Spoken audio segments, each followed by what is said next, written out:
罗毅老师，请问你现在是在沉思吗？我在算命盘、哦，命盘？紫微斗数、易经，知道为什么吗？为什么？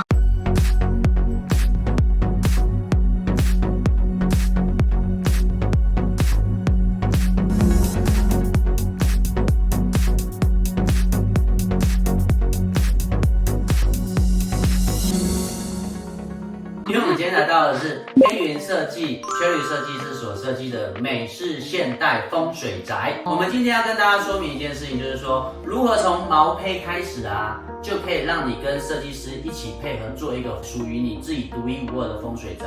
今天有9大项的风水要来跟大家讲。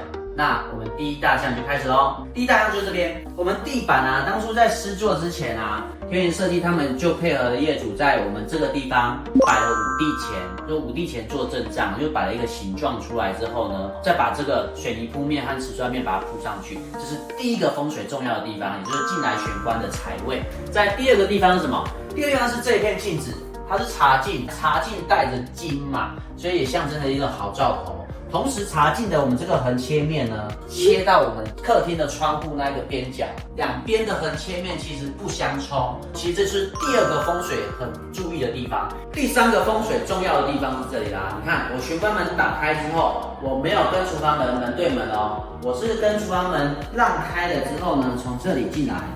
这就是第3个我们风水学厉害的地方。接下来第4个重要的地方是什么？第4个重要的地方风水就是我们一进来的同时呢，我们的地板啊，这些斜纹切面有没有？这是鱼骨拼，鱼骨拼的斜纹切面不会正冲我们一进来人的心脏，所以它是横拼贴的方式去做这个鱼骨拼。这就是第4个非常重要的风水学的地方。第5个很重要的地方是什么呢？我们在当初呢，每一个施作的梁柱里面啊，天云设计就结合了屋主呢，一起把每个梁柱包起来之前都挂了葫芦。所以呢，其实这也是很重要，在毛坯面开始做的时候，你就必须要做到的风水重要的地方。第5个咯，第6个在这边，来吧。第6个很重要的风水的地方。这个位置呢，在当初摆了命盘之后，发现这里是财位，我们这边是厕所，厕所在财位，这怎么行呢？对不对？所以就因此有了这一个内玄关，我们就把这个厕所变成半套，它是另外一种方法，它是有马桶以及淋浴间，还有里面有我们的一个小型的洗涤区面盆区，所以这边呢就变成是一个小的内玄关区域，那就会变得很棒。这就是第6个，第6个吗？第5个还是第6个？好，第6个很重要的一个风水的地方。第7个来咯，第7个很重要的风水在这边，进来。第7个很重要的地方就是这边。我们这里呢有一间主卧浴室的浴室门，这个浴室门呢，透过这一个冰柱玻璃以及这个方形的这个格纹玻璃啊，这2块的一个大片的玻璃拼贴墙隔绝起来之后，我们的浴室门就不会直接对冲到我们的书房或对冲到我们的主卧房，所以这就是第7个风水很重要的一个地方。在第8个很重要咯，这个当初在摆盘的时候呢，我们有注意到一件事情。主卧房床头以及我们的书桌一定要在这个区域，所以就造就了另外一件事情，主卧更衣室就会在这个区域，这是第8个很重要的风水学的地方哦。第9个更重要了，这个是一般我们有在营业的老板啊、业主啊，或者是假设你有当过兵的一些主管啊，他们都很在意这个东西，就是长生灯、常亮灯、长明灯啊，它就叫做长明灯。我们来看一下到底长明灯在哪几个区域。来，首先我先关掉什么？我先关掉万塔区，关掉之后，来这边这一盏没有被关掉，它就是业主故意留的长明灯。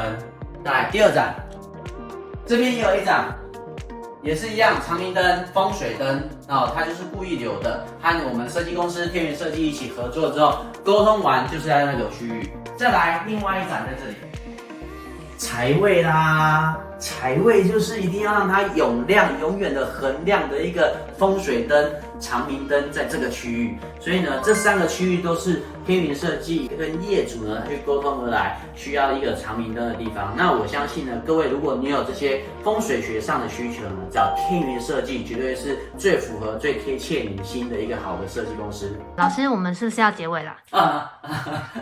我们刚刚讲的9个什么？